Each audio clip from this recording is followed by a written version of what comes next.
तो गाइस चलो अब हम बनाते हैं। हमने बाकी टूल्स बना लिए।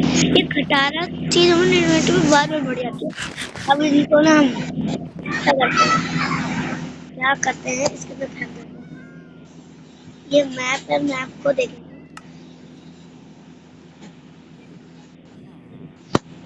अब मैप में हम देखेंगे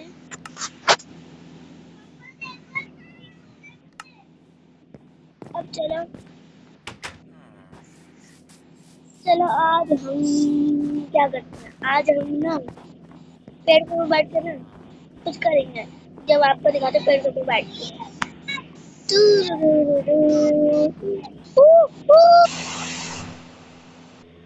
गाइस मैं आगे यहाँ से बाहर जाऊंगा।